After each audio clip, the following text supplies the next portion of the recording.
Today I'm going to be giving you guys a point of view video on my 2021 Tesla Model 3. I'm going to be going through the driving experience and the infotainment system and what that looks like. Here is the exterior of the car. You can see that the aero wheel caps are removed on this vehicle. So these are what the 18-inch aero wheels look like that do come with the 2021 Tesla Model 3. So right now we are going to walk into the vehicle. It has the white seats, which look really clean and modern. And then you can see that it has a pretty decent size front and then a pretty decent size back as well. So it does fit 5 people comfortably. So now as soon as we come in here, you can also see the beautiful panoramic glass roof. This spans from the top here all the way to the back with 1 bar in between. This is also tinted so it doesn't get too bright or too hot in the vehicle. When you walk into the Tesla Model 3, you'll see the floor mats. So these floor mats were added after I purchased the vehicle. They do come with carpet floor mats, but that's not really the kind of mat that I personally like because I like to be able to go in, take them out, wash them, hit them with the hose if need be. If you're interested in what floor mats that I use, I will link them in the description down below. Next, you'll see the door here. And the one interesting piece is that it does have a button to open the door instead of just an actual handle. So that is one thing that's a little bit different about the door on the Tesla Model 3. So as we enter the vehicle, the first thing you're going to notice is there isn't an external handle. So what you need to do is you just push here and then the handle comes out and you pull. And that is on all 4 of the doors as well. So now we're going to get into the vehicle here and you're going to be able to see the steering wheel and then also the minimalistic screen. The first impression is just, wow, the screen is huge. It is 14 inches and just massive. So I really love this screen. It looks really sleek. There are no buttons anywhere down here, which is just awesome, meaning that this screen is mostly touch screen. As you can see, the buttons at the bottom, pretty easy to navigate, but I'll go over that in more depth in a minute. Now onto the steering wheel here, you can see that there are only 2 buttons. So there's 1 wheel here and then 1 wheel here. So you can use it as a wheel or an actual press of the button as well. So these have different functions, and then you can also see the stick where you can turn on the windshield wiper or also use the windshield wiper fluid as well. Then you have the right stalk, and that does the reverse and putting it in drive, as well as this button here on the very end for park. Moving now into the console, so you have an initial console here. If you open it, this was added after the fact, so typically once purchased it would just be this hole, as I like to call it. There's not a lot of organization to it. You kind of just throw your things inside of it just like that. And that's why I purchased this piece here, just to give it a little bit more structure so I can put a few more things at the top. But this is the console piece here, and then also a piece that I like about this, you would think that you would just pull it to close it, but you actually push it and it closes itself. Then you have the wireless charging pad here, so you can see my phone right now is not currently charging, and that is because it has the wallet on it. So if I take that off, I can stick it back down and it does charge. So you can see that it's now charging. But you have 2 slots here for the wireless charging, which is really convenient. Now for the actual console itself, you can click this open, and then it does open down into another deep dark hole, which is nice. It does have a little light down there so you can see, but it goes down there kind of far. As you can see my hands going down there. Again, not great on the organization, but it is a pretty decent sized space. There isn't anything underneath here, although you can purchase something to go under here to be like a secret hiding compartment, but I don't personally have that. And then that's it for this piece. Now on to the back seat. So again, with the floor mats, I added these in here after I purchased the vehicle. It does come with carpet floor mats, but I like these better because they are plastic, and so I can easily take them out and hit them with the hose.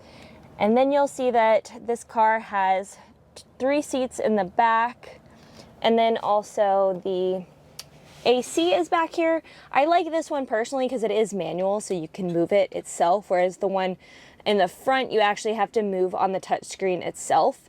So I do like that you can move it back here. And then it also has 2 USB-Cs. So now I'm just going to sit in the vehicle. Let's see in the back.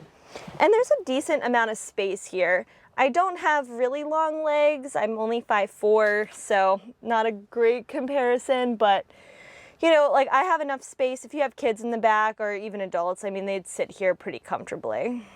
In the back seat, there are also these like little slots where you can put magazines or books or something. I think that's a really nice feature to have, especially if you have kids in the car, so you can give them some things to do.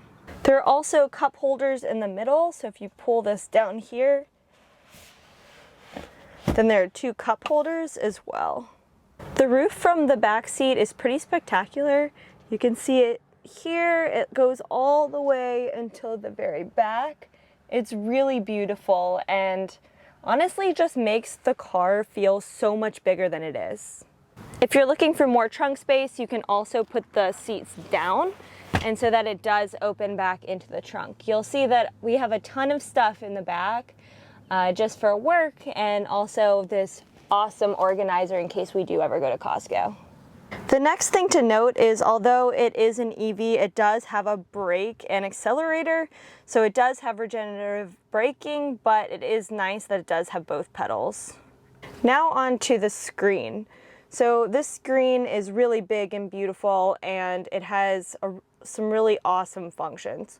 So I think it's well organized. Down here you can see the different categories at the bottom. Then you have your car here on the left, and then the nav on the right. So on the little car icon, I think this thing is so cool. You can see that the door is open, and then also, it is true, the door is actually open. So if you have any doors open on the vehicle, or if your wheels are turned, or if the windows are down, it will show on the vehicle. On this little icon, you're also able to open the front, open the trunk, or lock the car by just hitting one of these buttons. You're also able to quickly navigate by just hitting this navigate button, and then you can either type in your address or click one. And then it will take you directly from where you are to that point.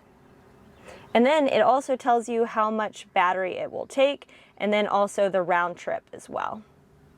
I'm not going to go through the whole screen today. If you are interested in the screen review, you'll definitely want to check out my screen review video. I'll post it above and in the description down below. But today I do want to go over my personal driving settings. So if I go into the driver and then driving, you'll see the options for the driving settings. So you can change the acceleration, the steering mode, and the stopping mode. And so these are the settings that I personally like to drive at. I put the acceleration in chill mode, I put the steering mode in comfort, and the stopping mode in hold. Now, I really like the acceleration in chill mode because if it's not in chill mode, then I almost feel like I'm on like a roller coaster of some sort, and it's a little bit hard to drive because I feel nauseous. So if you're feeling that way when driving the vehicle, you'll definitely want to change that acceleration to chill mode. So now let's take this thing on a little spin and then see what it's like. Okay, so we're in the car, everything's closed up. You can see that my little avatar also closed its door, and right now we are in P for park. So I'll just put this now in drive, and you can hear the sounds.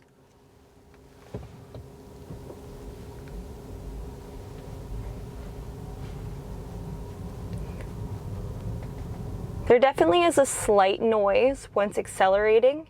Sounds like it's almost coming from outside.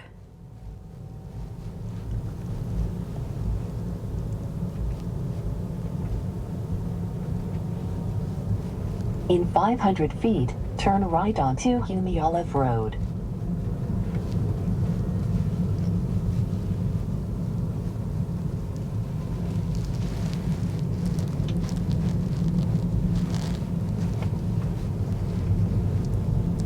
If I let my foot off of the acceleration, it stops really quickly. So I'll do it one more time for you so you can see it. So I put my foot on, and then you'll see I'm at 10 miles per hour. I'll take it off, and now it is fully stopped. So now I'm going to change it to reverse so that you can hear the noise for reverse. So I'll just put it to reverse and then let you hear it.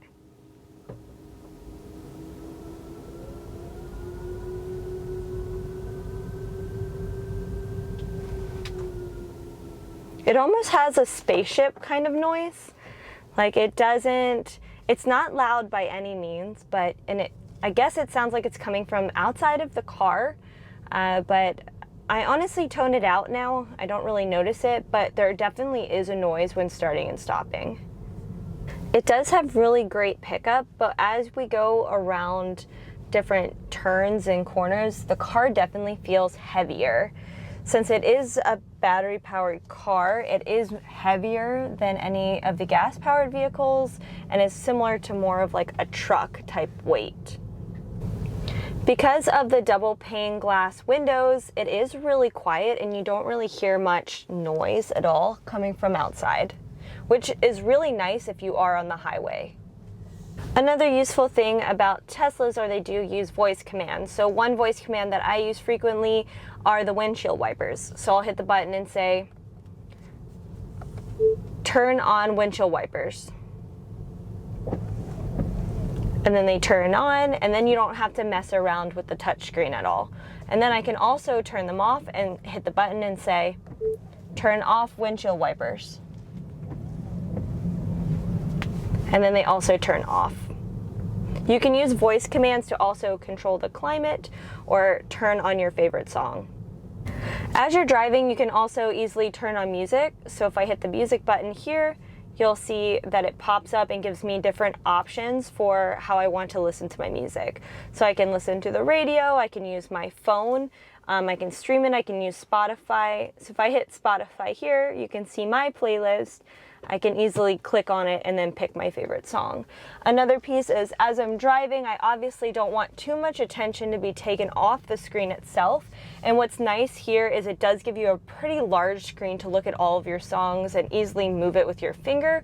Or I can just use the voice command and ask the car what song to put on. That concludes my point of view on the 2021 Tesla Model 3. If you have any questions about how it handles or the car itself, definitely put them down in the comments below and I'll get back to as many as I possibly can. If you're interested in learning more about Tesla, I post videos every Thursday and Saturday. Also, if you found this video helpful, please give me a like down below as that really helps out my channel. But thank you guys so much for watching and I will see you in my next video.